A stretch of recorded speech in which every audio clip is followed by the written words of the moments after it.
안녕하세요. 네, 반갑습니다. 자, 오늘 그 2017년 통합소방직, 우리 기출, 특강인데요. 복원된 문제를 바탕으로, 좀 살펴보도록, 하는 시간을 가지도록 하겠습니다. 그래서, 지금 이제 프린트 다들 받으셨죠? 프린트 보면, 지금 2017년 통합소방직, 아마 여기서 이제 시험 친 분도 있을 텐데요. 지금 이번에 유형이 좀 많이 바뀌었습니다. 작년에 우리가 이제 생각했던 유형과 상당히 많이 달라졌는데요.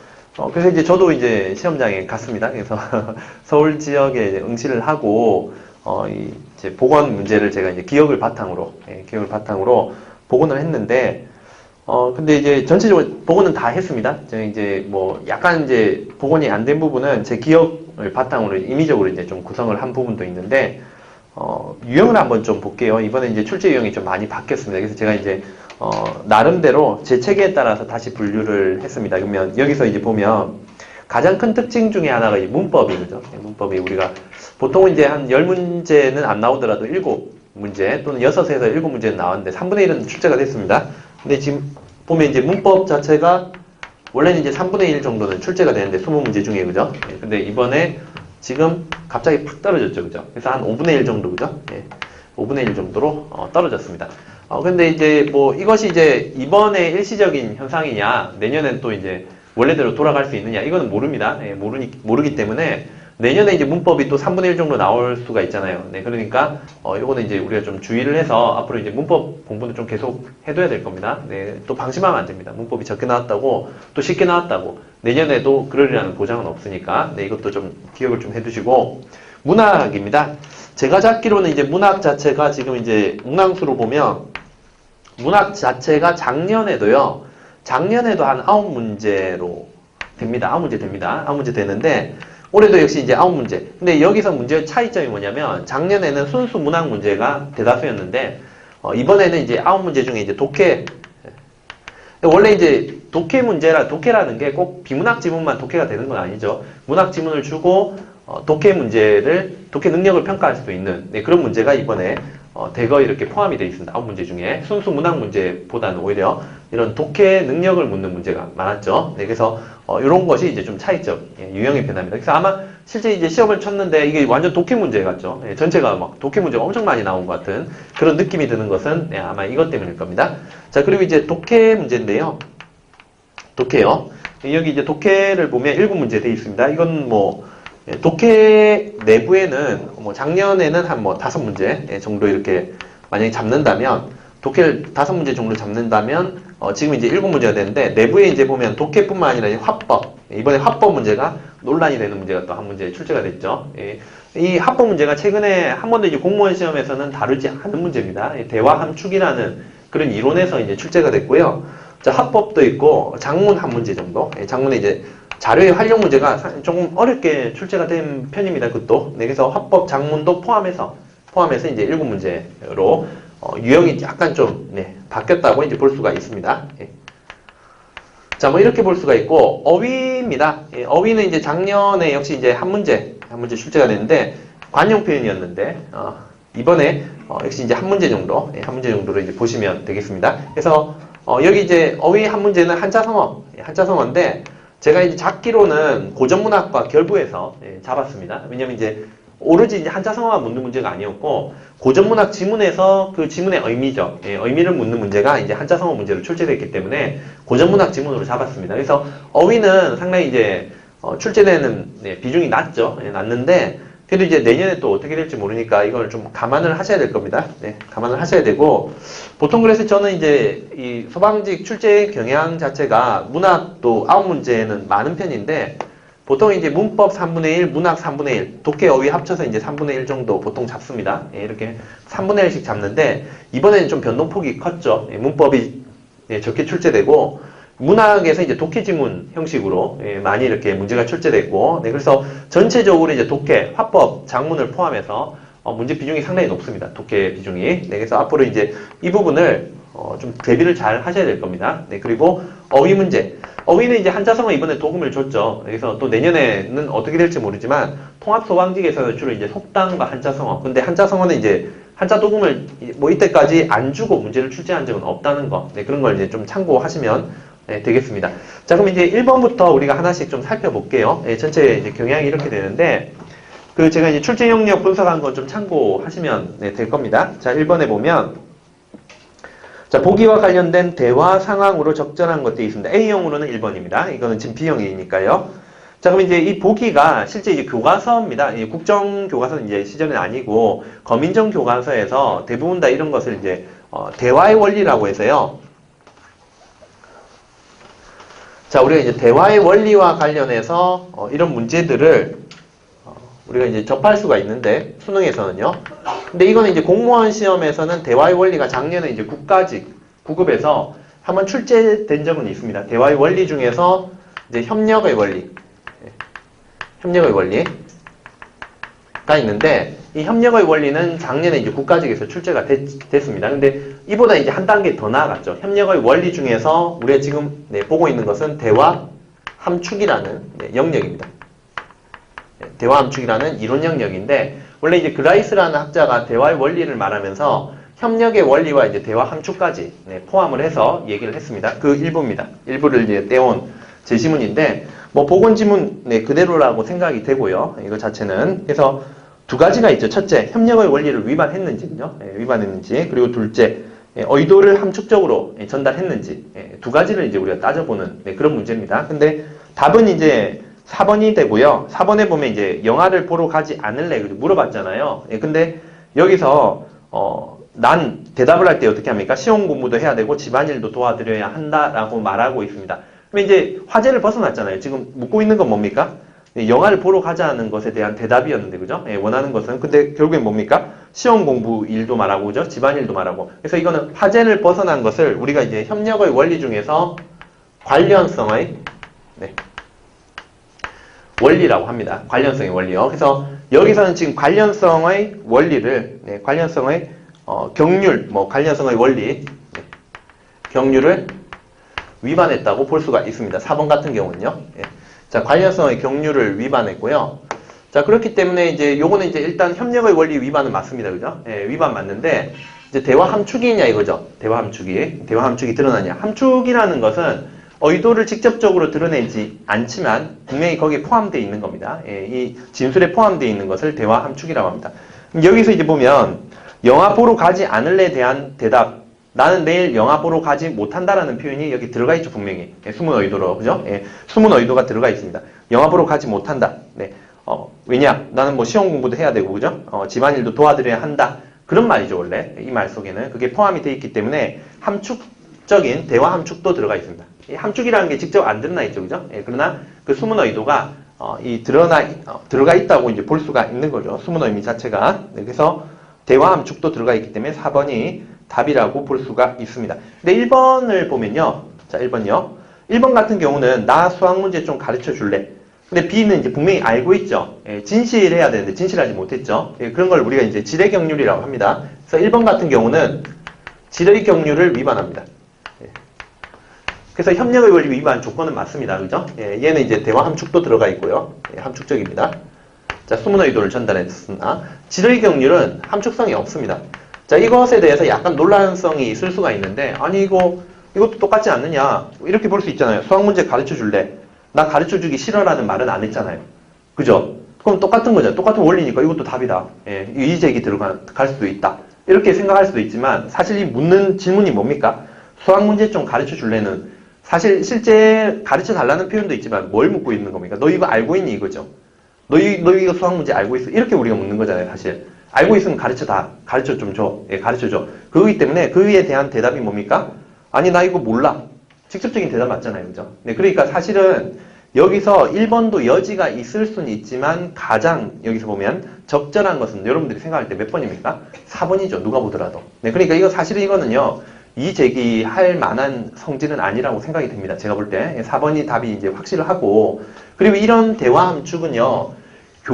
각 교과서마다, 요즘 이제 수능 교과서마다 다 이 대화 함축의 예로서 제시된 것이 다 이런 예들입니다. 4번이요. 4번 같은 예들이기 때문에 얘는 지뢰 경률을 위반했지만 함축은 없다라고 평가할 수가 있습니다. 그리고 가장 있다 하더라도 가장 적절한 건 4번이겠죠. 그죠? 누가 보더라도. 그러니까 이거는 답은 예, 이론의 여지가 없다고 생각이 듭니다. 예, 좀 제기하기 좀 힘들지 않을까. 네, 그래서 4번. 4번으로 답을 볼 수가 있습니다.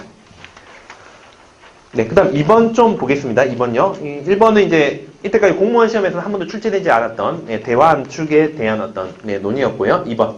뭐 2번은 제가 따로 뭐 설명할 필요도 없을 것 같습니다. 예, 이거는 이제 다들 쉽게 풀었을 것 같은데 토론이죠. 예, 토론이라는 건 이제 어떤 논제가 있으면 그죠? 거기에 대한 찬성하는 사람과 반대하는 사람이 서로 주장을 그죠? 예, 펴고 근거를 제시하겠죠. 예, 그러면 사회자는 그냥 중간에서 뭘 합니까? 예, 그 중간에서 논의를 조정을 해주는 역할만 하는 거죠.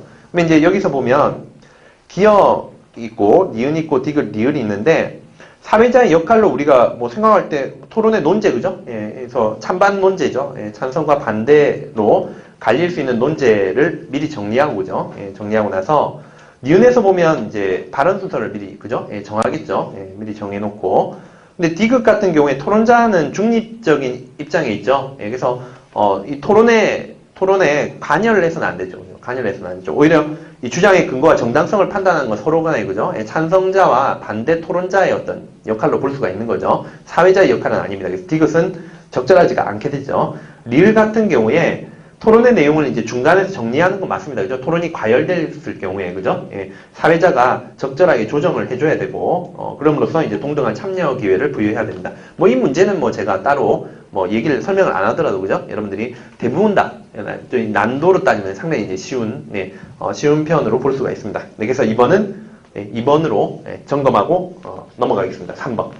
3번은 그래도 이게 이제, 1번하고 2번은 화법 문제입니다. 그죠? 예, 화법 영역에서 나오는 문제고 3번 같은 경우는 자료 활용의 문제이기 때문에 작문 문제입니다. 예, 작문 영역인데요. 자료 활용의 측면입니다. 그러면 이 자료를 보고 자료도 해석돼야 되고요. 이 해석된 자료를 가지고 우리가 글을 어떻게 활용해서 쓸 것인가 그런 문제거든요. 원래 작문에서 작문 유형의 문제입니다. 뭐 이거는 뭐 전통적인 문제고요.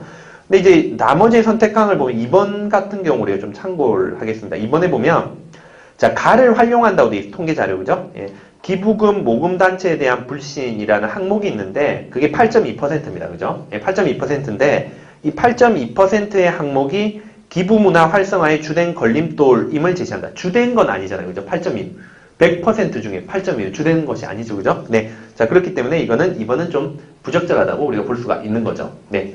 자, 나머지 한번 볼까요? 예, 오답풀이 겸해서 1번 보면, 자, 가를 활용해서 부유층이 모범적으로 기부하는 모습을 보여주는 것이 기부문화 활성화에 필요하다. 뭐 나와 있잖아요, 표에. 그죠? 예, 제일 나와 있죠. 54.2% 그죠? 예, 그러면 뭐 이거야 뭐 맞죠? 3번.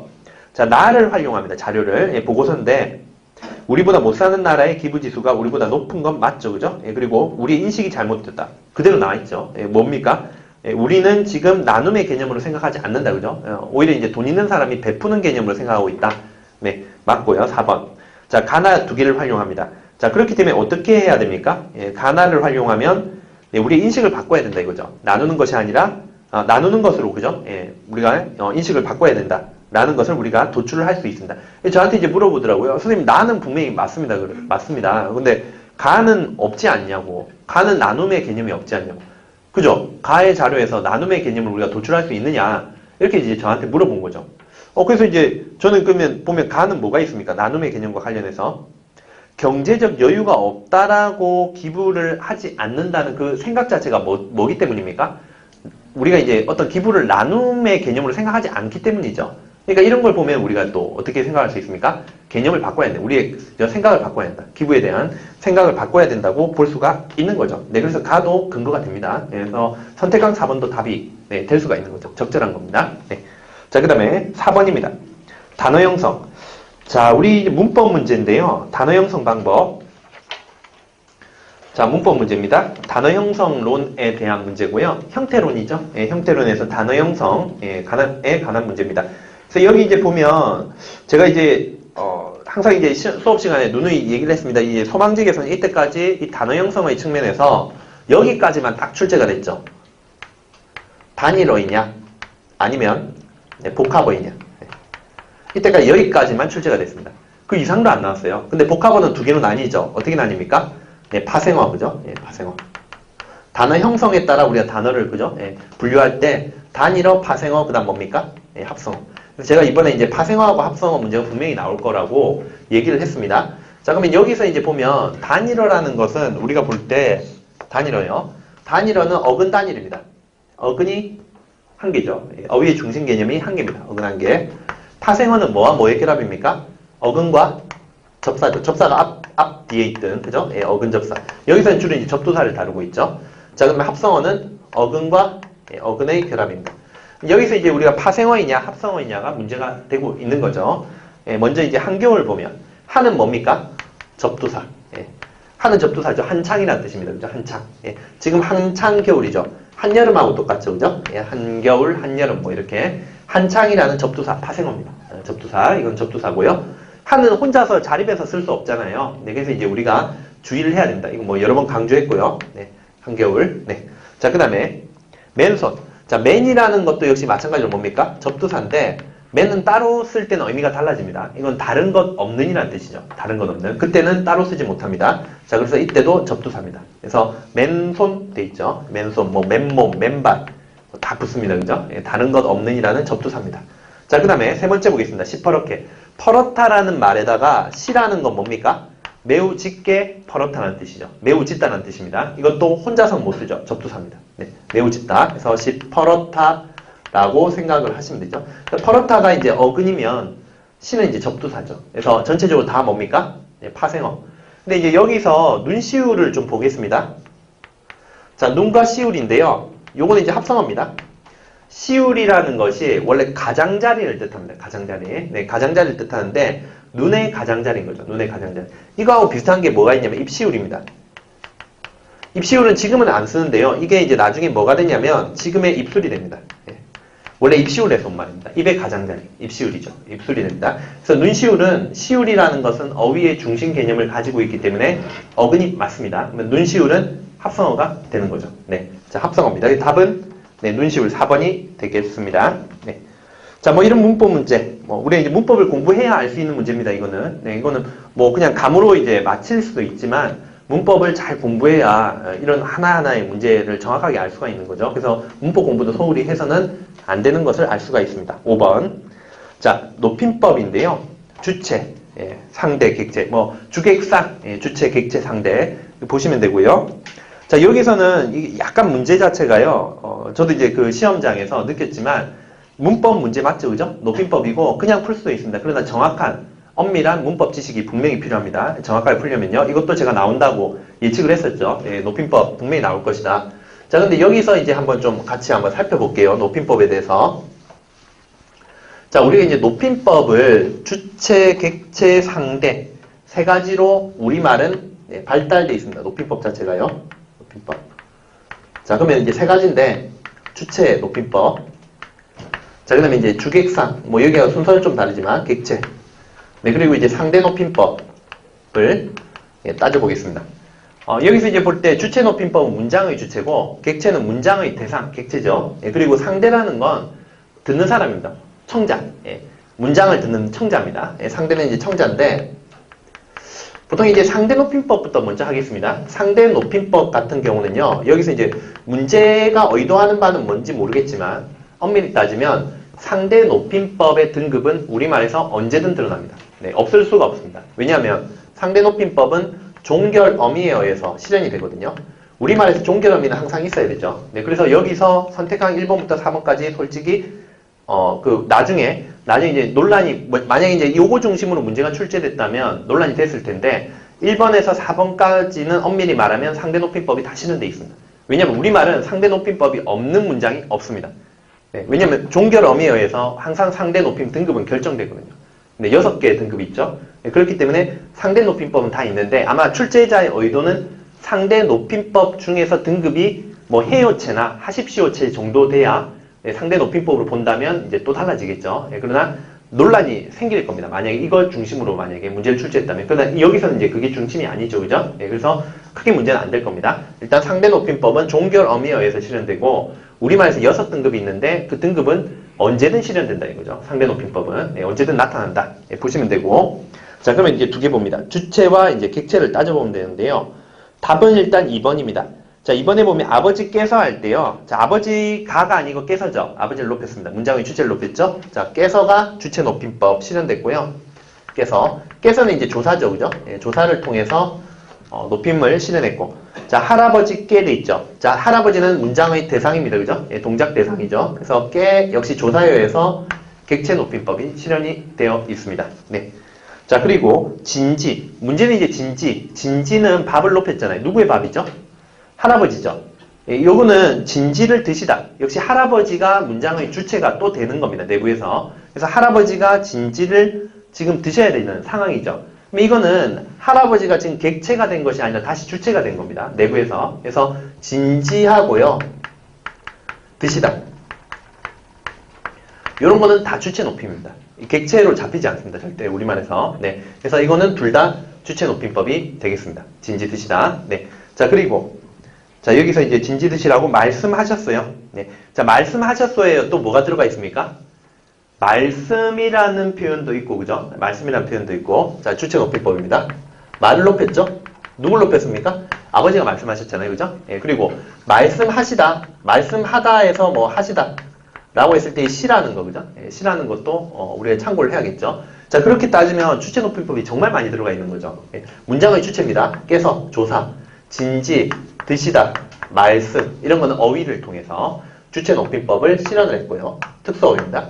그리고 이제 시하다에서 이제 시도 우리가 잡을 수가 있는데 시라는 것은 어미입니다. 예, 선어말 어미라고 하는데 주체 높임 선어말 어미 시에 의해서 지금 실현이 되고 있는 거죠. 주체 높임법. 네, 그래서 주체 객체 다 드러나 있죠. 예, 그리고 상대 높임법은 언제든 실현된다고 했기 때문에 답은 2번이 되겠습니다. 엄밀히 따지면 그렇다는 거죠. 요거는 무슨 체죠? 상대 높임법으로 따지면 하셨어요에서 어요라는 표현이 있죠. 요거는 해요체라고 합니다. 예, 상대 높임법에서 두루 높임입니다. 해요체. 예. 자, 그리고 1번 보겠습니다. 1번은 뭡니까? 제 동생은 이웃집 아주머니께 있죠. 께 표시해 주시고 이거 뭐죠? 예, 문장의 대상이니까 상대 높임법. 객체입니다. 예, 상대 높임법. 자, 인사를 해요. 해요체죠. 네, 이거는 앞서 어머니께가 제가 말씀을 잘못한 객체. 예, 객체 높임법. 네, 깨야 할 때 깨 조사 객체 높임법이죠. 문장의 객체죠. 예, 객체 높임법. 마지막에 해요는요. 상대 높임법. 그죠? 예, 상대 높임법은 해요체로 실현되고 있다. 3번. 자, 우리 어머니께서는 돼 있는데 깨서 뭐죠? 주체 높임법. 네, 조사. 자, 식사를 하실 때마다 시가 들어가 있죠? 예, 주체 높임법. 그죠? 선어말 어미 시입니다. 주체 높임법에 쓰이고요. 정갈하게 드시곤 해. 자, 드시고에서 드시다라는 말이 있죠? 예, 역시 드시다도 원래 이제 드시다가요. 그냥 드시다 이렇게 쓰기도 하는데 원래 어디서 온 말이냐면 들다라는 말이 있습니다. 이 들다가요. 먹다의 높임말입니다. 원래 들다가. 먹다의 높임말이고 여기에 다시 뭐가 붙었죠? 시가 붙은 거죠. 예. 주체 높임이 다 들어가 있는 거죠. 그죠? 예. 들다도 주체고 예. 시 들어가도 주체 높임이 됩니다. 원래 예, 두 개. 그래서 여기 드시다는 들다라는 특수 어휘고 어휘 먹다의 높임법이고 특수어휘를 통해 실현했고 드시다는 사실은 뭐가 들어가 있습니까? 예, 선어말 어미 시가 들어가 있습니다. 예, 이거는 주체 높임을 나타낼 때 쓰는 말이죠. 네, 이 두 가지 엄밀히 따지면 이렇게 하는 거죠. 이거 상당히 복잡하죠, 그죠? 높임법이. 네.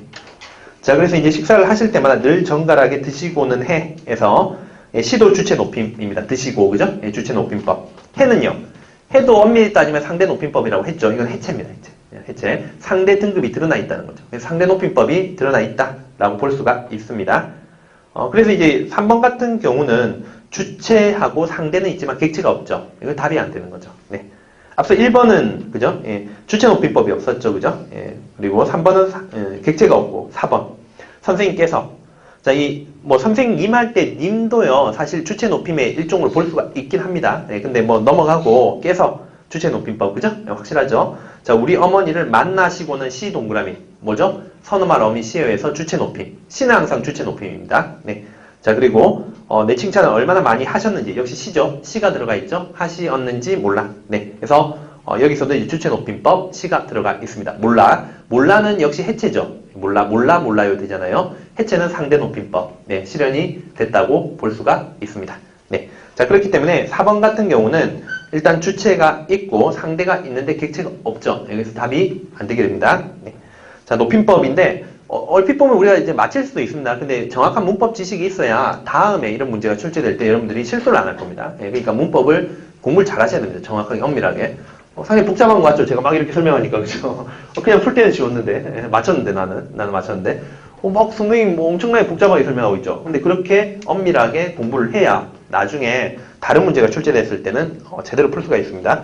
자, 그 다음 넘어갑니다. 6번. 자, 6번도 문법 문제인데요. 사실 이게 조금 어려운 문제에 속합니다, 원래는. 네, 원래 어려운 문제에 속하는데, 합성 동사. 앞서 우리 했죠? 합성어. 그죠? 파생어가 아닌 합성어를 말합니다. 자, 합성어인지 아니면 합성어를 이루지 못했는지를 지금 묻고 있죠.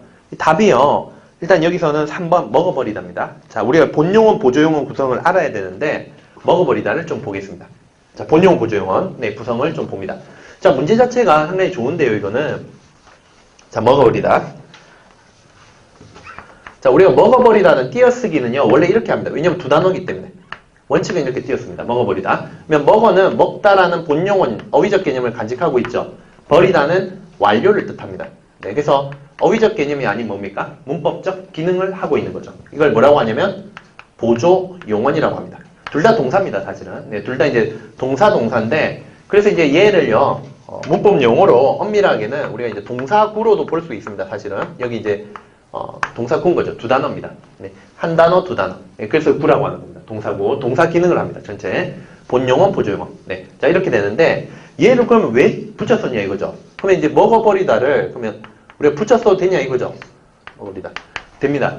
뭐에 의해서요? 띄어쓰기에 허용 규정이 있죠. 본용어, 보조용어니 중간에 뭡니까? 보조적 연결어미 아어에 의해서 연결될 때는 붙였을 수 있다는 허용 규정이 있기 때문에 이렇게 한어절로 지금 붙여 써버린 거죠. 그러니까 이제 이게 한 단어인지 두 단어인지 우리가 모르겠죠, 그죠? 띄어쓰기, 그죠? 허용 규정이 있으니까. 그러나 원래는 이렇게 띄었어야 된다는 거죠. 두 단어입니다. 답은 그래서 먹어버리답니다. 본용어, 보조용 구성. 한 단어가 안 됩니다. 사전에 찾아보면 없죠. 이거는 완료를 뜻하는 보조용어니 붙었다. 나머지요. 깨물다 있죠. 깨물다. 몰라보다, 알아듣다, 그죠? 예. 깨물다는 뭐와 뭐의 결합일까요? 깨다, 물다, 이 말이죠, 그죠? 예, 깨어 물다인데, 어가 이제 중간에 생략됐다고 볼 수가 있죠. 그래서 깨다, 물다. 몰라보다는요, 모르다, 보다 이거죠. 예, 모르다, 보다. 네. 몰라보다는 원래 모르다와 보다가 결합된 겁니다. 그래서 몰라. 예, 그 다음에 보다가 결합됐고. 그래서 합성어죠. 어근어근의 결합. 예, 나머지 4번, 알아듣다, 알다, 듣다죠. 네, 그래서 둘 다 어휘적 개념이 살아있죠. 합성어입니다. 네, 합성어. 어휘적 개념이 다 살아있죠. 깨다, 물다, 모르다, 네, 보다. 네, 그 다음에 알다, 듣다. 네, 다 합성어 네, 되겠습니다. 7번 좀 볼까요? 네, 역시 7번도 문법 문제 맞습니다. 7번은 의미론의 영역입니다. 의미론의 영역인데, 뭐 의미론의 여러 가지 이제 이론적 논의가 이제 나올 수가 있는데, 지금 단어 간의 의미 관계입니다. 예, 단어 간의 의미 관계인데, 단어 간의 관계, 의미 관계 특히, 단어 간의 의미 관계에 대해서 우리가 이제 문제가 출제가 됐고, 뭐 이거 자체에 대해서 약간 근데 이걸 의외로 어려워하는 분이 있더라고요. 수사법을 따로 공부를 안 했어요. 그래서 어려워하는 것 같은데, 사실 우리가 공무원 시험에서는 수사법을 배우잖아요, 따로. 그러면 수사법의 한 하위 영역으로서 은유라는 게 또 따로 있어요, 비유법 중에. 그러면 사실 이제 수사법이라는 건 말을 꾸미는 방식인데, 수사라는 것은 레토릭입니다. 이제 우리가 이제 의미론에서 수사라는 것은 상위 개념이고요. 네, 그보다 작은 개념이 뭡니까? 포함되는 개념이 네, 은유입니다. 은유는 비유법의 일종인데요. 뭐 수사법에 여러 가지가 많겠죠. 비유법 중에 은유법도 있고, 직유법도 있고, 하류법도 있고, 그죠? 예. 자, 여러 가지 방식이 있을 텐데 하위 개념입니다. 그러면 얘는 이제 상위고요. 상위 개념이고 하위 개념이죠. 그래서 이제 우리가 이렇게 상하 관계를 뭐 여러 가지 방식으로 표현을 합니다. 포함 관계라고도 보고요. 포함 관계 또는 이제 뭐 여러 가지 용어가 있습니다. 상하 관계라고도 합니다. 예, 상하 관계. 네, 이렇게 관계 자체를 우리 정의를 할 때 이렇게 포함 관계, 상하 관계 하죠. 이거 뭐 공무원 시험에서 수사법 하면 딱 나오잖아요, 그죠? 비유법, 네, 강조법, 변화법, 뭐 이렇게 해서 은유법도 있고, 그죠? 예, 그리고 뭐 단어, 역설 이런 거 다 들어가잖아요, 그죠? 예, 점층, 네, 대조, 비교 다 들어가잖아요. 네, 하위 개념입니다. 네, 이걸 좀 어려워하는 분이 있더라고요, 의외로. 네, 그래서 1번이 다르고 2, 3, 4는 다 뭐죠? 친숙하고 생경하다. 네, 두 사람 사이에 그죠? 허물이 없거나 불화가 생긴 거, 그죠? 비욕하고 척박하다. 네, 기름지다, 기름지지 못하다, 메마르다, 그죠? 네, 그리고 달변이다, 눌변이다, 이거 뭡니까? 말을 잘한다, 못한다, 이거죠. 서툴다. 예, 그러면 다 반이어죠, 그죠? 예, 반이 관계입니다. 예, 그래서 우리가 이제 반대말 관계라고 볼 수 있죠. 예, 반이 관계. 나머지는 반이 관계다라고 생각을 하시면 되겠습니다. 예, 반대말 관계. 반의관계입니다. 자, 답은 1번이 되겠습니다. 8번. 자, 이게 이제 고전문학, 지문하고 한자성어가 복합된 문제인데요. 자, 보통 이제 윤선도 만흥은 정말 시험 전에 그래도 많이 다뤘죠, 그죠? 우리가 문제풀이 하면서 윤선도 만흥은 상당히 많이 다뤘는데, 자, 지금 이제 흥이 넘치는, 네, 그런 윤선도의 조선 후기 시조입니다. 연시조입니다, 그죠? 네. 자, 상당히 이제 중요하고, 우리 직렬에서는 원래 전통적으로요, 서방 직렬에서는 조선 후기 문학이 중요하고, 그 중에서도 이런 연시조라는 사설시조가 또 중요합니다. 그래서 항상, 내년에도 점검을 잘 해두셔야 되고, 자, 한번 번역을 해보겠습니다. 누고셔대인데 누가 이렇게 있죠. 아래 있습니다 해서, 누가, 삼공은, 지금은 이제 조선시대로 따지면 정승들이죠. 영의정, 우의정, 자의정. 그죠? 세 정승입니다. 정승보다, 도고는 이제 보다입니다. 누가 정승보다 낫다 하더니, 뭐가요? 이 자연 속에서 사는 것이, 자연 속에서 사는 것이, 오히려 정승의 지위보다 훨씬 낫다 이거죠. 근데 내가 생각하기에 만대 전쟁을 할 때 만대의 수레를, 전차입니다, 전차. 전차를 낼 수 있을 정도의 지위죠. 천자입니다, 천자. 천자. 내가 생각해보니까 천자보다 오히려 훨씬 낫다 이거죠. 천자가 이보다 낫겠느냐 이거죠. 이만하랴 이거죠.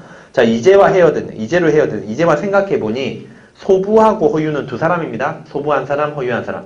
둘 다 은거하던 선비들입니다.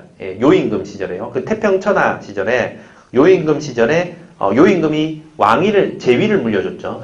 황제의 지위를 물려주려고 했으나 사양을 하고 자연 속에서 은거를 했던 사람들입니다. 네, 선비들인데 그 소부허유가 어떻습니까? 오히려 영리하더라 이거죠. 이제와 생각해보니까 천자의 지위를 거절하고 자연 속에서 그 살아갔던 그 선택이 내가 볼 때는 참 훌륭하더라, 영리하더라 이거죠. 아마도 임천한응을 비길 곳이 없어라.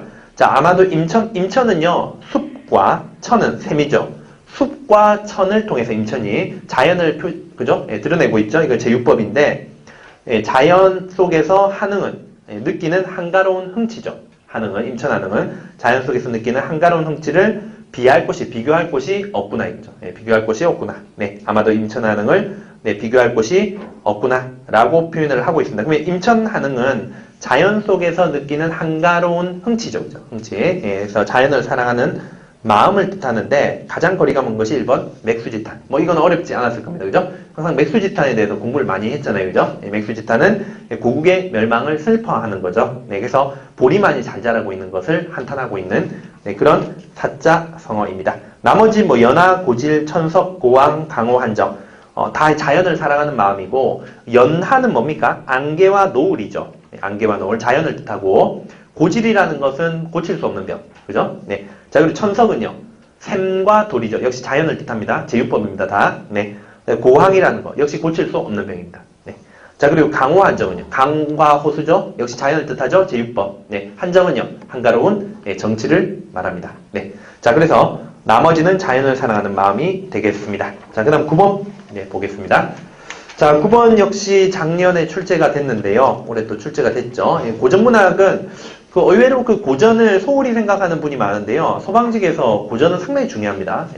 고전문학은 공부를 많이 하셔야 되고, 올해도 역시 나왔지만 내년에는 더 고전문학이 어렵게 나올지 모릅니다. 이때까지 출제된 경향을 보면 고전문학은 여러분들이 평소에 공부를 틈틈이 해둬야 됩니다. 올해는 오히려 더 쉽게 나온 편입니다. 내년에 어떻게 될지 모르니까 고전은 잘 해두시고. 근데 올해는 이제 작년에 나왔던 문제가 또 나왔죠. 같은 유형은 아닌데, 그죠? 같은 작품입니다. 작품이 정지상의 송인이 작년에도 나왔습니다. 수사법으로 나왔는데, 올해는 이제 작품 해석으로 나와버렸죠. 네. 자, 예상을 못했는데, 그래도 우리가 공부를 미리 다 해놨죠. 고전문학 할 때. 다 했기 때문에, 크게 어려움은 없었을 겁니다. 자, 보면 다음 시에 관한 설명으로 가장 적절한 것도 있는데, 자, A형으로는 11번입니다. 이제 바뀌고 있죠. 자, 여기 보면 이제 2번에 이별 후에도 계속해서 슬퍼하며, 그죠? 임을 그리워할 것이다. 자, 임을 계속 그리워하는 것을 우리가 슬퍼하면서 계속 그리워하는 것을 뭘 통해 알 수 있습니까? 시에서 보면 사행이죠. 사행에 보면 이별하여, 그죠? 매년 이별하여 흘린 눈물이 물결의 강물에, 대동강물이죠. 평양의 대동강물에 보태질 것이다라고 말을 하고 있잖아요. 그럼 이 이별의 눈물은 누구의 눈물이냐 이거죠. 나의 눈물일 수도 있고, 시점하자 사람들의 눈물일 수도 있습니다. 그러나 이거는 중의적인 해석이 가능합니다. 중의적인 해석이 가능하더라도 최소한 뭐는 들어갈 수 있습니까? 나의 눈물이 해마다, 그죠? 해마다 대동강물에 뿌려질 것이다 라는 과장으로 들릴 수가 있죠. 왜냐하면 임과 이별했기 때문에 그 슬픔이 계속될 것이다 라는 것을 보여주고, 그리워할 것임을 역시 보여주는 거죠. 임을 계속 그리워할 것이다. 2번이 가장 적절합니다. 1번. 자, 1번은 원망하는 정서 없습니다. 이 원망하는 정서는 고려가요 어디에 드러나냐면 가시리. 예, 고려가요 가시리에. 그래서 이제 같은 이제 고려시대라 하더라도 가시리라는 고려 소교가 있거든요. 예, 거기에 이제 원망 정서가 드러나고 원망한 정서. 3번. 자, 이거는 작년에 기출을 알았으면 풀 수 있는 문제입니다. 과장 없이 돼 있죠. 여기서 작년에 수사법상 뭐가 나왔냐면 과장법이 나왔습니다. 그죠? 예, 과장이 돼 있죠. 자, 삼행하고 사행 볼까요? 예, 전구하고 결구가 있는데 대동강물이 안 마른다 이거죠. 왜요? 항상 뭐가 보태집니까? 눈물 때문에 대동강물이 마를 새가 없다 이거죠. 예, 과장법이죠. 눈물이 강물이 된다는 것은 과장이잖아요. 그죠? 예, 과장법이 드러나 있죠. 네. 자, 이거는 뭐 작년 기출을 풀었으면 크게 어렵지 않은 선택항이고 4번. 시적화자가 자신을 객관적으로 표현했다. 자, 이거는 그럴 수도 있습니다. 객관적으로 표현했다고 볼 수는 있습니다. 예, 근데 문제는 이제 감정을 절제하고 있다고 했는데 그 과장을 통해서 눈물을 막 그저 펑펑 흘리고 있는데 그 절제가 됩니까? 아니죠, 여러분들 볼 때. 예, 절제하고는 거리가 멀다고 볼 수가 있겠죠. 네. 자, 그래서 이제 답은 2번이 네, 적절하겠습니다. 자, 해제 참고하시고요. 네, 넘어가겠습니다. 10번. 자, 다음 글을 읽고 알 수 있는 당대 사회의 정신이 아닌 것. 자, 이거는 이제 소설 지문 주어졌는데, 결국에는 이제 독해 문제죠. 그죠? 예, 뭐 소설 자체였던 문제가 아니고, 문학 자체의 문제라기보다는 문학 지문을 주고 독해 능력을 평가하는 문제입니다. 사시 남정기의 김만중의 소설인데요. 고전 소설이고 한글 소설입니다. 자, 근데 이제 우리가 보면 여기에 4번이 가장 이상하죠. 지금 대화 자체가 뭐에 관한 대화입니까? 자녀가 없어서 그죠? 예, 대를 잇기 위해서 첩을 들이자 라는 본부인의 이야기입니다. 그죠? 예, 본부인. 자, 본부인이 그런 얘기를 지금 제시를 하고 있는 거죠. 한림에게, 유한림에게. 자, 그럼 이제 4번 가부장적 가족 제도에 대해서 비판적이라는 표현은 틀렸죠. 왜냐면 이 부인의 이런 제의 자체가 이미 부인은 뭡니까? 가부장적 가족 제도에 순응하고 있는 거죠. 예, 당연히 여기고 당연시하고 있습니다. 예, 부인의 어떤 태도가 예, 당연히 처첩 제도잖아요. 그죠? 남성을 중심으로 한 남성 중심의 사회죠. 예, 남성 중심의 가족 제도가 가부장제인데 처첩 제도가 이미 당연하게 생각되고 있잖아요. 그죠? 처첩 제도. 본부인은 처첩을 너무나 당연하게 생각하죠. 그죠? 본처와 첩이죠. 예, 첩을 들이는 제도 자체가 1대1 관계가 아니잖아요. 일부 일처제가 아니잖아요. 그죠? 네. 처첩 제도를 너무나 당연하게 생각하니까 우리가 가부장적 제도에 대해서 순응하고 있음을 알 수가 있죠. 그래서 4번이 적절하지가 않습니다. 자, 나머지 뭐 보면 1번에 아이를 낳지 못하면 첩을 통해서라도 대를 이어야 한다. 중간에 보면 이런 말 있죠. 자, 우리 유씨, 그죠? 유씨 종사가 위태로우니 개의치 마시고 어진 여인을 첩으로 취하여 등려하면 가문의 경사이다. 이런 말이 있죠. 네. 자, 그리고 2번. 자, 여인이 투기한다. 처척간에, 그죠? 투기하는 거, 질투하는 거. 예, 투기하는 것은 옳지 못하다. 자, 마지막에 뭐라고 되어 있습니까? 세속 여자의 투기는 본받지 않겠습니다라는 말이 있죠. 네. 자, 그럼 3번. 본처가 있더라도 첩을 들이는 것을 당연시했다. 그죠? 예, 그런 말을 하고 있죠. 밑에서 둘째 줄. 태후의 일처일첩은 옛날에도 미덕이 되었다라는 말이 있죠. 네. 자, 그런 부분에서 우리가 가부장적 제도에 대해서 그대로 순응하고 있음을 네, 알 수가 있는 부분이죠. 넘어갑니다. 네. 자, 11번 보겠습니다. 현대시인데요. 자, 이런 현대시는 사실 우리가 미리 공부했다고 하기는 어렵습니다. 그죠? 예, 그래서 낯선 현대시 지문을 우리가 접하고 예, 그대로 이제 풀어내야 되는 경우고 뭐 이런 문제가 이때까지 뭐 소방직에서 계속 출제돼 왔죠. 출제돼 왔고 우리가 미리 공부한다고 해서 풀 수 있는 문제는 아니고 항상 문제풀이를 통해서 연습을 하셔야 되는 문제입니다. 제가 얘기했지만 이 시어라는 건요. 함축적 의미는 항상 그 문맥입니다. 맥락입니다. 앞뒤의 맥락. 예, 어구를 통해서 파악을 해야 되는데 자, 우리가 지금 어머니의 그릇 이미지를 지금 묻고 있습니다. 자, 담긴 의미죠. 이미지에 담긴 의미. 기억 보겠습니다. 편안한 수평.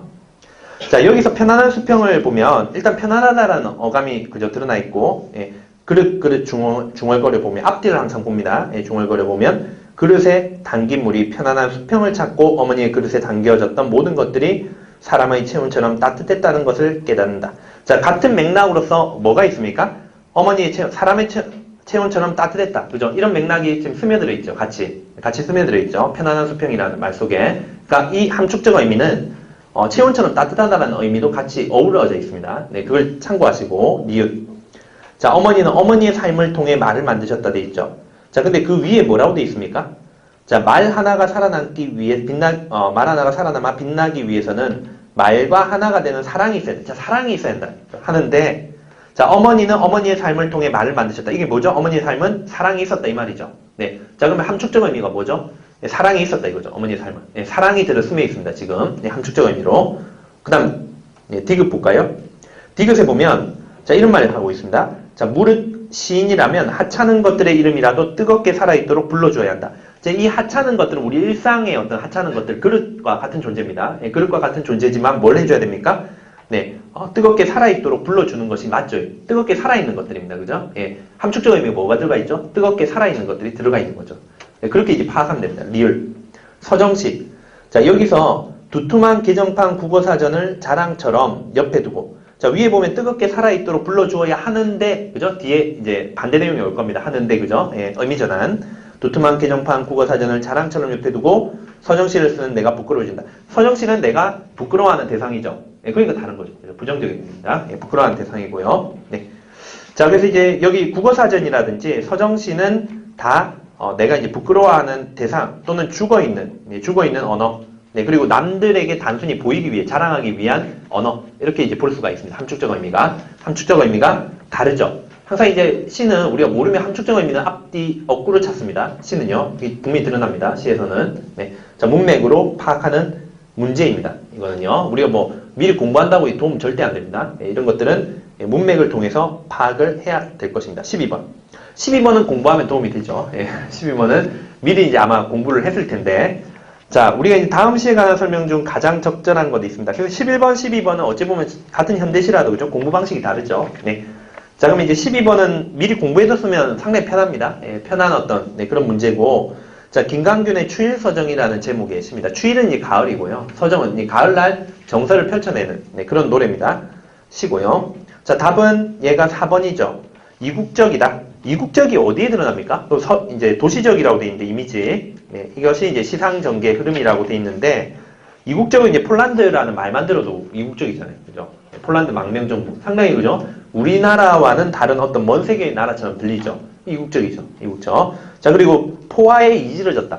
지금 우리 도시에 그죠? 포화에 이지러진 네, 그런 도시는 없잖아요. 이국적이고. 도룬시, 그죠? 네, 도룬시. 뭐 이국적인 네, 이름입니다. 자, 그리고 도시적인 이미지는 넥타이, 그죠? 네, 구겨진 넥타이. 네. 자, 이런 거 또는 거기 보면 이제 급행열차, 그죠? 네, 급행열차. 네, 그리고 뭐 공장의 지붕 이런 것이 이제 도시적 이미지고, 자, 이런 이미지를 나열하면서 어떻게 됩니까? 시상이 시의 생각이 전개되고 있는 거죠, 그죠? 시의 생각이 지금 전개되고 있습니다. 네. 자, 그래서 이제 4번이 가장 확실하고 2번을 저한테 이제 묻는 분이 있었습니다. 2번 같은 경우는 성경우정은 맞죠? 자, 경치를 먼저 제시했죠, 그죠? 정경을 제시했죠. 어디까지 정경입니까? 앞서 우리가 읽었던 이국적이고 도시적인 이미지, 그죠? 예, 근데 정서가 어디서 드러나냐면 이 시에서 밑에서 6행, 5행부터 정서가 이제 드러나기 시작하죠. 본격적으로. 뭐라고 합니까? 자욱한 풀벌레 소리를 발길로 찬다. 이 공감각적 심상이죠. 공감각적 심상이 드러나는데 홀로, 네, 황량한 생각. 자, 생각 자체가 지금 황량한 생각 정서가 드러나죠. 황량한 정서도 드러나고 허공에 띄우는 돌팔매 하나 이렇게 되어 있습니다. 네. 자, 기울어진 풍경의 장막 저쪽에 고독한 반원이라고 되어 있죠. 이 고독한 반환은 시적 화자의 어떤 고독한 심정을 드러내고 있죠. 정서. 그래서 우리가 이제 성경우정이라는 시상 전개 방식은 맞다 이거죠. 성경우정이 뭡니까? 경치를 먼저, 정경을 먼저 제시하고 그다음 뭡니까? 정서를 풀어내는 거죠. 네, 이런 방식입니다. 자, 시상 전개 방식인데 성경우정은 맞지만 다채로운 정서가 없습니다. 전체적으로 뭡니까? 이 도시 속에 살아가는 시적 화자의 근심, 우수라고 합니다. 그걸. 네, 우수. 고독은 다 드러나죠, 그죠? 자기가 이제 고독한 반원이라고 했으니 고독감은 드러납니다. 그 다음에 뭐가 드러납니까? 우수는 이제 근심이죠, 그죠? 근심, 번민 이런 겁니다. 도시 속에 살아가는 도시인의 번민이 주된 정서입니다. 그러니까 다채롭지가 않죠, 그죠? 뭐 기쁨이 갑자기 드러났다가 슬픔도 드러나고 환희도 드러나고 그런 건 없죠. 그냥 이 고독과 우수 중심으로 시상이 전개되고 있으니까 2번은 약간 꼬아낸 문제이긴 하지만 함정에 빠지면 안 되는 거였죠. 네, 2번은 뒤에 부분이 적절하지가 않습니다. 네. 1번, 뭐, 과거, 현재 없죠, 그죠? 예. 그냥 과거, 현재가 없고, 그냥 시선의 이동으로 전개되다가 나중에, 그죠? 자신의 어떤 행동, 그죠? 행동을, 그리고 있습니다. 그리고 3번에 보면, 화자를 표면에 드러내어 뭐 주제를 강조하고 있다고 했는데 화자가 나중에 표면에 드러나긴 하죠, 그죠? 예, 근데 이 시 자체의 어떤 주제를 강조하고 있다고 보기에는 좀 적절하지가 않습니다, 그죠? 네. 오히려 화자의 행동이, 그죠? 행동이 마지막에 행동을 통해서 이제 화자의 정서가 드러나고 있긴 합니다. 돌팔매질을 통해서 이제 이 화자의 어떤 정서가 드러나고 있죠. 그래서 가을날 느끼는 어떤 고독과 우수가 이 시의 주제라고 볼 수가 있죠. 가을날 느끼는, 그죠? 네. 자, 그래서 이제 뭐 이런 거 참고하시면 되겠고요. 네, 그 다음에 13번입니다. 자, 다음 글에 관한 설명으로 적절한 것입니다. 자, 여기 이제 박지원의 한문소설 광문자전입니다. 사실 이거는 약간의 배경 지식만 있다면 안 읽어도 읽지 않더라도 사실 풀 수가 있죠. 그리고 박지원은 두 가지 방향에서 한문소설을 썼거든요. 첫째가 당시의 어떤 직권 사대부들이죠. 직권 사대부들의 어떤 위선이죠. 위선을 풍자하는 한문소설을 썼습니다. 그래서 여러분들이 잘 아시는 양반전, 허생전 이런 거 있죠. 그런 것이 이제 하나의 유형이고 다른 하나가 뭐냐면 당대 직권층은 아니죠. 소외받는 인물들이었습니다. 하층민들이죠. 하층민들이 오히려 양반층들보다 더 오히려 윤리적으로 우위에 있다는 것을 보여주는 한문소설을 쓰게 되는 거죠. 새로운 인간상이라는 표현을 씁니다. 그래서 윤리적으로 오히려 더 훌륭한 사람들이 하층 사람들이 더 많다라는 것을 이제 보여주는 소설이 이 소설이죠. 가장 대표적인 소설입니다. 광문자전입니다. 그래서 2번이죠. 천안신분이지만 뭡니까? 네, 선한 행동, 어려운 행동이죠. 어려움을 바탕으로 해서 선한 행동을 함으로써 새로운 인간, 당대의, 그죠? 조선 후기의 새로운 인간상이 드러나는 것을 보여주고 있습니다. 네. 오히려 이제 대조가 되는 게 뭡니까? 양반 직권층이죠. 사대부 직권층의 어떤 위선과 대비가 되는 거, 호질, 뭐 이런 거, 소설도 있죠. 호질도 있는데, 자, 그런 것과 이제 대비가 된다고 볼 수가 있습니다. 그래서 4번은 이제 제가 이제 임의적으로 넣긴 했는데, 당대 어떤 위선적인 사대부 윤리를 직접 비판하고 있는 그런 한문소설은 아니죠. 그냥 긍정적인 인간관을 부각하고 있잖아요. 광문이라는, 그죠? 예, 광문이라는 긍정적인 인간을 그려내고 있는 소설이라고 볼 수가 있습니다. 자, 그리고 1번 뭐 실존 인물 명확하지 않죠. 2번, 3번 입신양면의 가치, 입신양명. 네, 그래서 자기 과거에 급제해서, 그죠? 이름을 드날리는 거죠. 네, 자, 그런 것하고는 관계가 없겠죠, 그죠? 네. 자, 그래서 이제 뭐 광문은 거지라고 말을 하잖아요, 그죠? 광문은 거지다. 처음부터 이렇게 도입해서 천안신부님을 보여줍니다. 자, 이런 것도 이제 우리가 사실은 약간 배경 지식이 있으면 좀 도움이 됩니다. 문학을 통해서 우리가 고전 문학에 약간의 양식이 있으면 좀 도움이 되는 그런 문제였습니다. 자, 그리고 이제 14번을 좀 봐야 되는데 14번은요, 우리가 조금 쉽게요. 그러면 계속 하겠습니다. 우리가 이제 8쪽에 보면 그 14번, 14번을 같이 보겠습니다. 전개 방식의 문제입니다. 글의 전개 방식의 문제인데, 비문학 독해 형식으로 볼 수가 있습니다. 실제 이제 수필이죠. 글의 종류는 수필인데, 수필 중에서 이제 우리가 비문학 독해 형식으로 이제 읽어낼 수 있는 방법을 요구하는 문제입니다. 그래서 이제 선택강은 제가 이제 비슷하게 다 복원을 한 걸로 생각이 듭니다. 그래서 1번을 보면 대상에 관해 비판적으로 다루고 있다 돼 있는데 이게 책이거든요. 처음에 이제 책을 빌리고 빌려주는 일에 대해서 얘기하다가 책에 관하여 지금 서술을 하고 있는 부분입니다. 근데 이제 1번을 보면 대상에, 즉 책이죠, 그죠? 여기서 이제 글에서 다루는 대상은 책입니다. 책에 관하여 비판적으로 대하느냐, 비판적으로 서술하느냐, 그렇지 않죠. 책에 관한 비판적 서술이 아니기 때문에 이건 이제 1번이 우리가 답으로 볼 수가 있고 2번에 보면 이제 비유적으로 다루고 있다는 표현과 3번에 보면 인격을 부여했다는 표현, 그리고 4번에 보면 체험을 바탕으로 하고 있다는 표현. 자, 이런 표현들을 우리가 찾을 수 있느냐 이거죠. 그래서 자, 그렇게 보면 자, 글을 한번 읽어보면 지금 자신의 체험을 먼저 시작으로 해서, 그죠? 글을 말머리를 열고 있습니다. 그죠? 서두를 열고 있고. 자, 그리고 이제 뒤에 부분 보면 역시 자신의 책을 빌리는, 그죠? 빌리고 빌려주는 그 경험이 있죠. 체험을 바탕으로 하고 있습니다. 자, 그리고 이제 8쪽에 보면 밑에서 여섯째 줄. 책은 세수를 할 줄 모르는 미인이다 이거죠. 자, 이거는 무슨 법이죠? 책은 미인이다. A는 B다. 은유법입니다. 자, 이거는 비유법 중에 은유법이 들어가 있죠. 자, 그럼 이제 우리가 뭐 비유적 표현 드러나 있죠? 그리고 자, 책을 미인이라고 표현을 했고, 마지막에도 뭐 이런 말을 하고 있잖아요. 책이라는 게 뭡니까?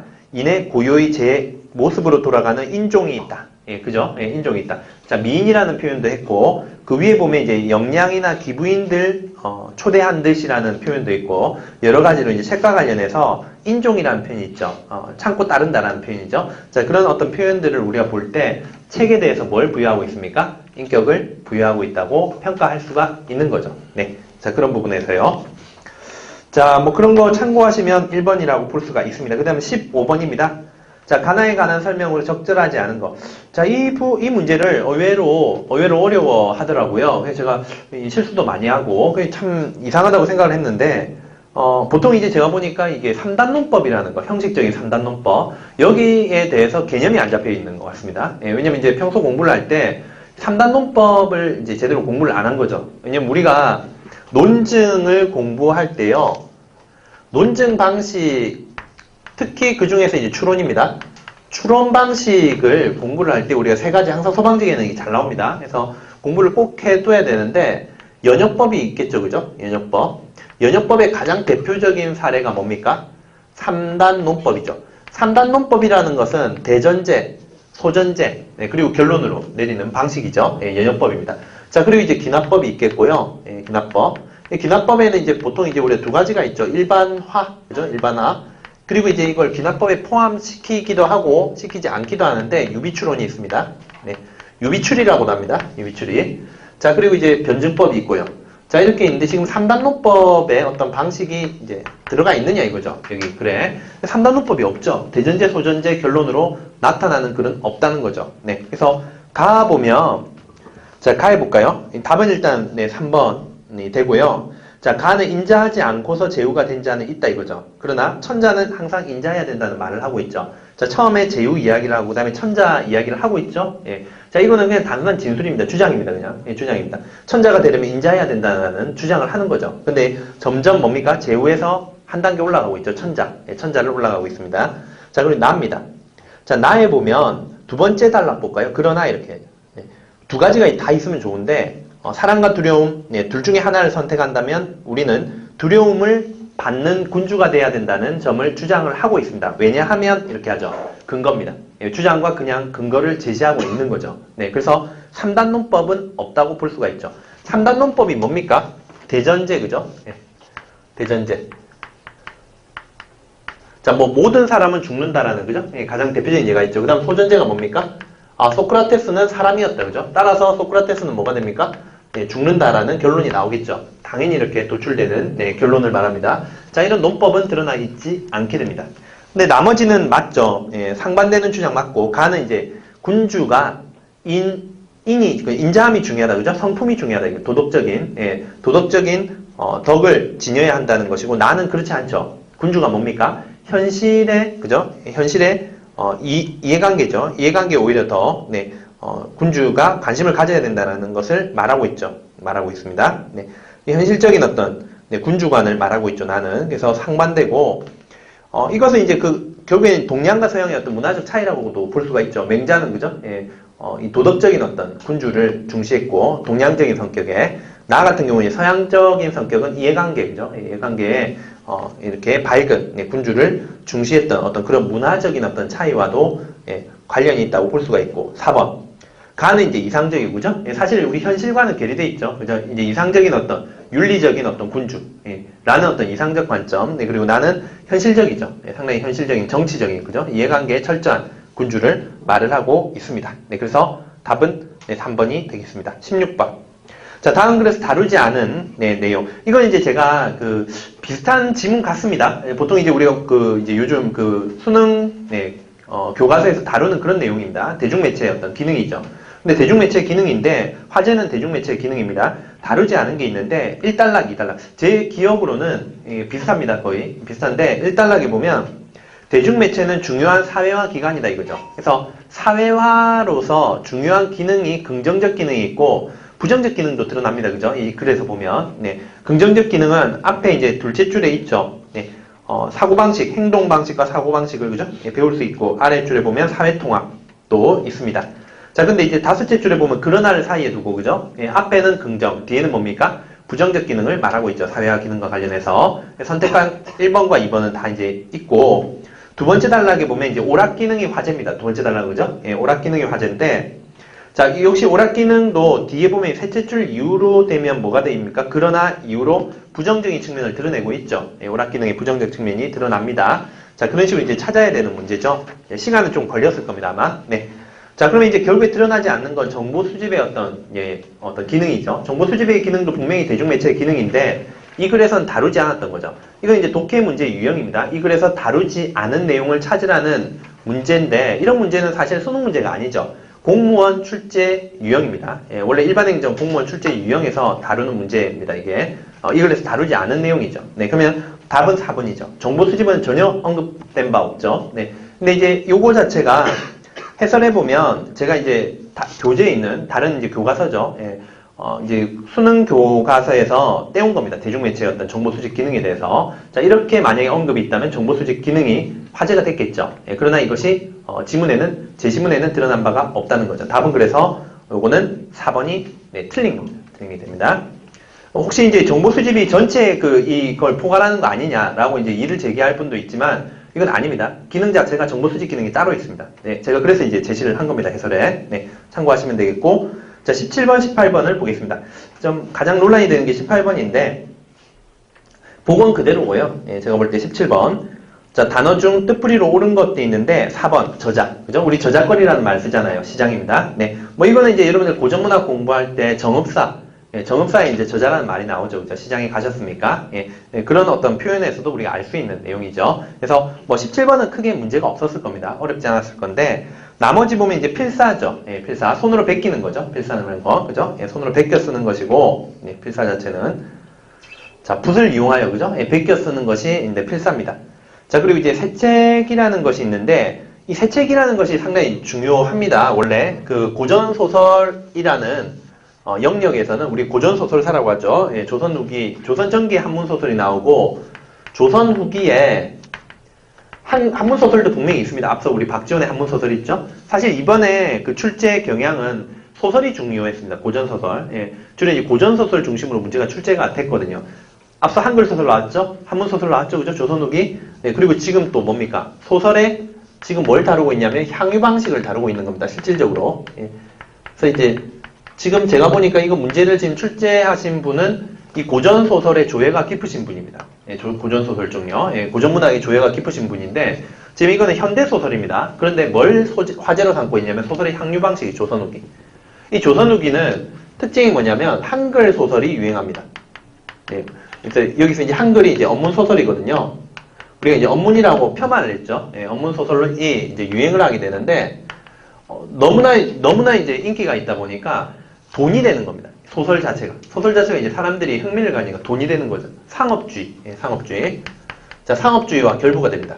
자, 그러니까 이제 어떻게 됩니까? 책을 베껴서요, 이 책 대여점을 여는 겁니다. 그러면 돈이 되죠. 왜냐면 다른 책을 막 베껴가지고 책 대여점에 보관해두면 사람들이 그걸 돈을 내고, 그죠? 빌려가잖아요. 다시 받고, 그죠? 예, 되돌려 받고, 또 빌려주고. 그러다 보니까 이제 상업주의와 결부되는 가장 대표적인 제도가 뭐냐면 새책입니다. 새책점이라고 나오는데요. 새책집이라고도 하고요. 이 새책이라는 존재는 빌려준다 이거. 책을 빌려준다 이거죠. 지금으로 따지면 뭡니까? 요즘은 거의 다 사라졌죠. 근데 우리가 불과 한 5년 전까지만 해도 10년, 한 5년에 10년 전까지만 해도 뭐가 엄청 유행했습니까? 책 대여점, 그죠? 비디오 대여점처럼. 예, 책 대여점이 상당히 유행했죠, 그죠? 예, 그거 똑같은 겁니다, 새책. 예, 새책이라는 존재는 상업주의의 하나입니다. 예, 상업주의를 보여주는, 예, 이 소설의 유행과 상업주의가 결부된 제도입니다, 이게 새책. 당시에 서울에 상당히 많았다고 합니다, 이게. 예, 이 새책이라는, 예, 가게가 상당히 많았다고 하는 역사적 기록이 있습니다. 그래서 이 새책은 상당히 중요한 겁니다. 예, 존재 자체가요. 그래서 책을 수선하는 것이 아니라 책을 빌려주는 것이죠. 네, 책방이고. 자, 그리고 정기수. 정기수도 상당히 중요합니다. 근데 이제 문제는 이 한글 소설의 유행과 정기수는 뗄 수 없는 관계인데요. 정기수 자체는 이 정기라는 게 기이한 이야기를 해주는 사람을 말합니다. 정기수는. 예, 아주 신기로운 이야기, 재밌는 이야기를 해주는 사람인데 실제로 이 사람이 하는 역할은 한글 소설을 읽어준 거죠. 읽어준 거죠. 그러니까 이거는 이 사람이 이제 소설을 읽어주는, 낭송해주는 사람인데요. 낭송요. 근데 실제로 이런 정기수는요, 시장에서만 활동한 사람들이 아니고 양반 사대부들, 부녀자들이 소설을 좋아했죠. 부릅니다.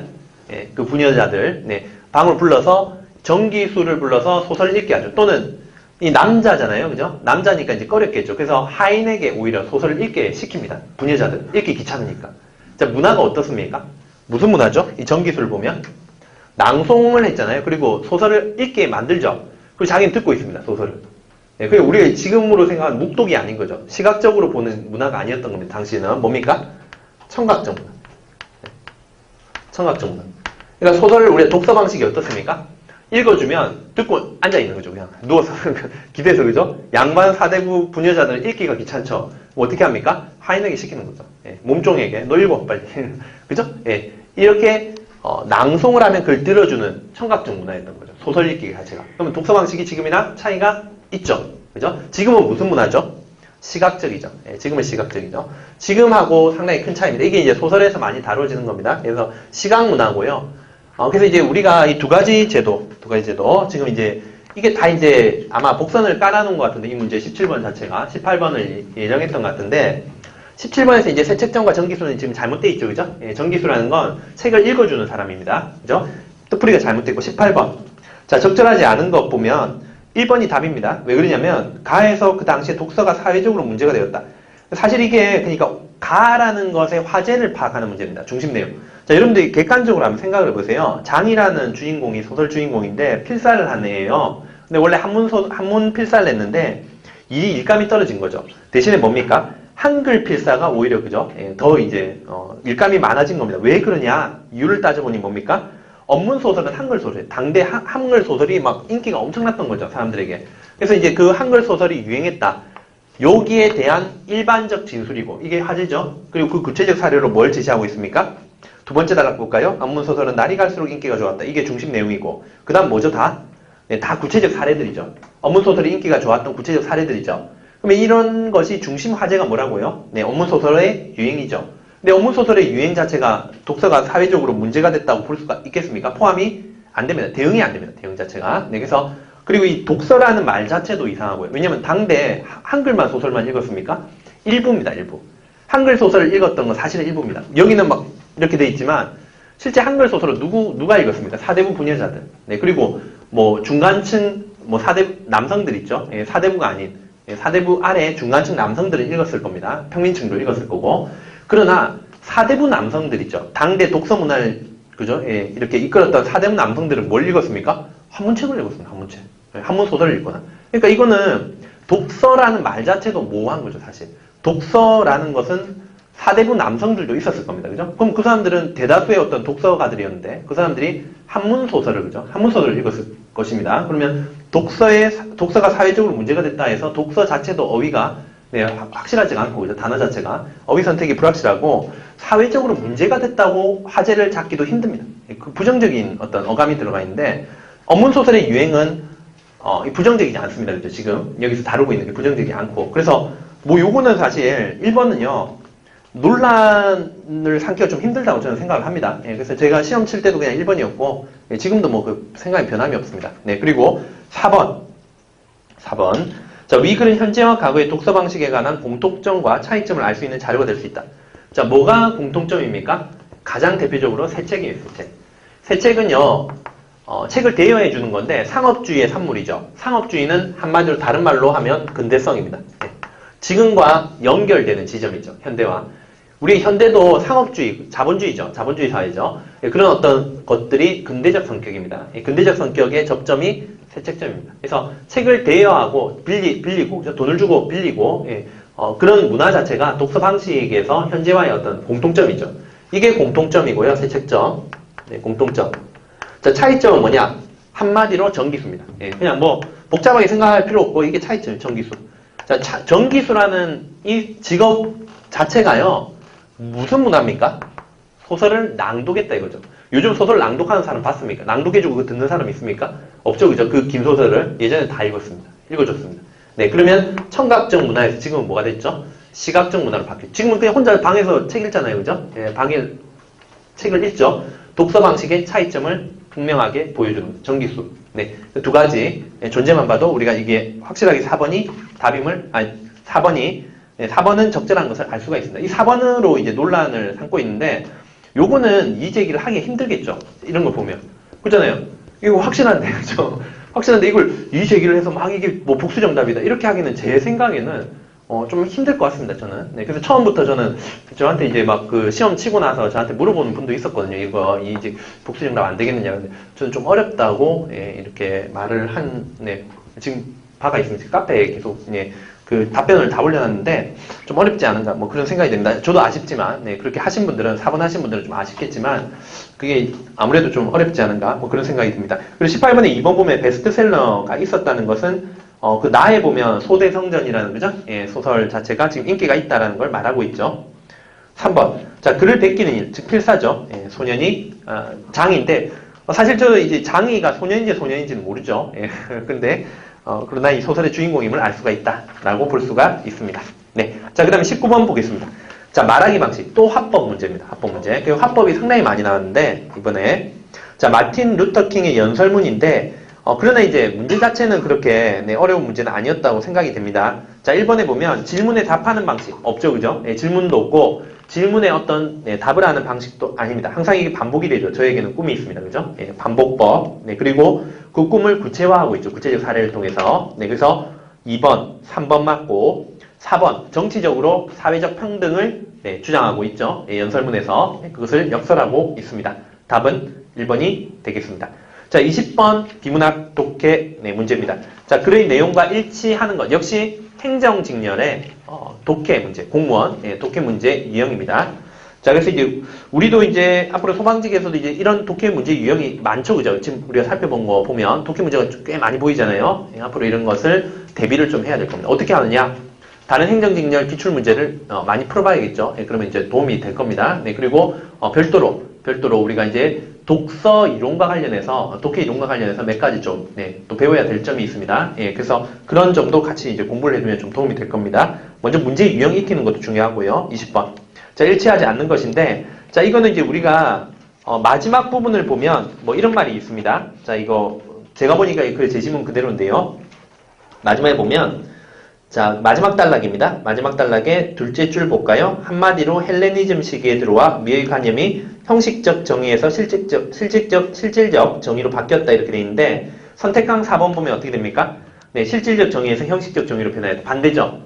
자, 이런 식으로 이제 일치불일치를 찾는 기본적인 문제였습니다. 이번에 난도가 그렇게 어렵거나 뭐 그러진 않았습니다. 사실 이게 시간만 있으면 풀 수 있는데 문제는 시간이 없었죠. 그죠? 영어도 어렵고. 국어도 막 시간이 뺏길 수가 없잖아요. 영어 풀고 나서 만약에 국어 풀었으면 상당히 당황했겠죠. 아쉽겠죠, 그죠? 와, 내가 진짜 시간만 있었으면 다 풀었다고. 이렇게 속으로 생각을 했겠죠. 그 국어 다 풀고 나서 영어 풀었으면 또 얼마나 그죠? 힘들었겠습니까? 시간이 부족했기 때문에. 다 국어는 정확했을지라도. 그러니까 이번에 이제 시험은 제가 전체적으로 볼 때 시간 안배, 그죠? 유형이 이제 바뀌었는데, 예상하지 못했죠. 근데 시간 안배가 또 중요했고, 그리고 독해를 할 때 정확한 독해가 상당히 중요합니다. 이 연습을 잘해야 되는데, 이 정확한 독해 연습이 안 된 분들이 오히려 이제 실수가 많았을 것으로 생각됩니다. 누구나 풀 수 있는 문제가 많았죠, 그죠? 또 어려운 문제, 약간 이제 꼬아서 낸 문제도 좀 있습니다. 문학 문제도. 그래서 앞으로 이제 학습을 하실 때는 이제 독해 연습, 이제 소홀히 해서는 안 될 것으로 생각이 되고, 그동안 이제 제가 얘기했지만, 이 소방직에서 우리가 이제 문법이 3분의 1을 차지합니다. 그래서 앞으로 이제 뭐 문법이 이번에 좀 약화돼서, 이렇게 좀 적게 출제가 됐지만, 문법을 소홀히 해서는 안 될 것으로 생각이 되고 항상 이제 비중은 문법 그리고 문학. 문학은 여러분들 보셨지만 그죠? 고전이나 현대 모르면 안 되겠죠. 고전도 해석이 돼야 됩니다. 해석이 안 되면 사자성어도 풀어낼 수가 없습니다. 그래서 이 문학도 고전하고 현대를 고루 공부를 해야 되고 특히 고전 번역이 돼야 되고 현대문학도 오늘 추일서전 같은 경우는 미리 공부를 해두면 그냥 바로 풀 수 있는 그런 문제입니다. 그래서 그런 대표적인 작품은 현대시나 소설, 대표적 작품은 공부를 좀 해둬야 될 것입니다. 자, 그리고 3분의 1. 자, 독해하고 어휘인데 먼저 이제 독해가 이번에는 상당히 많이 출제가 됐죠. 이 문학 지문까지 포함해서. 그래서 앞으로 이제 독해를 계속 꾸준히 꾸준히 연습을 해야 될 것 같고, 주로 이제 먼저 이제 유형을 익혀야 되고요. 유형도 익혀야 되고, 그 독해 그 이론적인 부분 있죠. 이론적인 부분을 좀 미리 좀 수업 시간에 좀 공부를 좀 해둬야 됩니다. 그리고 이제 유형도 익혀야 되고요. 문제 풀어보면서. 그래서 꾸준히 연습하는 것이 독해 실력을 향상하는 방법이라고 볼 수가 있고. 어휘 이번에 속담 안 나왔죠? 근데 속담이 원래 잘 나옵니다. 우리는. 속담 잘 나오고 한자성어 한자성어는 국어는요, 한자성어를 거의 다 이제 공부하시는 게 좋습니다. 이번에 쉽게 나왔지만 또 어떻게 나올지 모르죠. 네, 그래서 중요하니까 한자성어하고 속담은 꼭 공부를 네, 해두시기 바랍니다. 고유어는 우리가 잘 안 나오죠, 그죠? 네, 고유어는 안 나오니까 한자성어하고 속담 중심으로 앞으로 이제 계속해서 공부를 해둬야 되지 않을까 싶습니다. 뭐 이런 부분에 대해서 우리가 이제 자세한 거 있잖아요.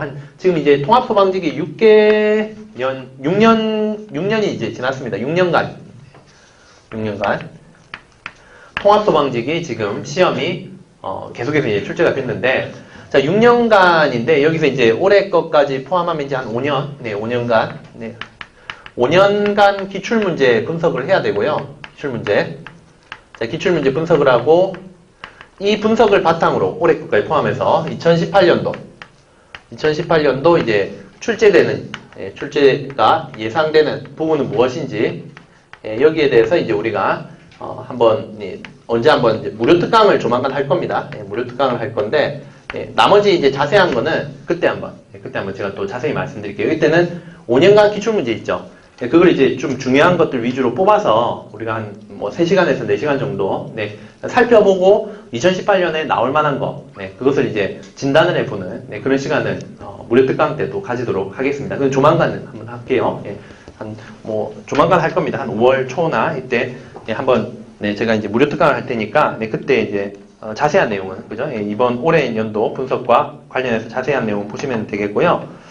자, 그리고 이제 결국에 이제 이 보건은 이제, 우리 이제 소방사관학원, 신설동 캠퍼스 이제 국공선생님, 보건 자료를 바탕으로 제가 다시 기억을 되살려서 이렇게, 제 자료하고 이렇게 합쳐서 이제 만든 자료입니다. 그래서 그 참고해 주시고, 거의 이제 제 생각에는 보건 자료가 거의 확실하지 않나 싶습니다. 이보다 더 자세하게 하기는 좀 힘들지 않을까. 그렇게 이제 생각이 됩니다. 그래서 앞으로, 이 2017년 통합소방직 기출 문제, 참고해서 앞으로 항상 이제 공부하실 때 이거 버리지 마시고, 그죠? 이 자료를 가져서 1년 동안 활용을 적극적으로 활용을 하셔서 이제 출제 경향 맞게 좀 공부를 하셨으면 좋겠습니다. 자, 오늘 짧은 시간이지만 이렇게 와주셔서 많이 와주셔서 감사드리고 다음에 무료 특강 때 또 우리가 건강한 모습으로 만나도록 하겠습니다. 자, 고생하셨습니다. 네.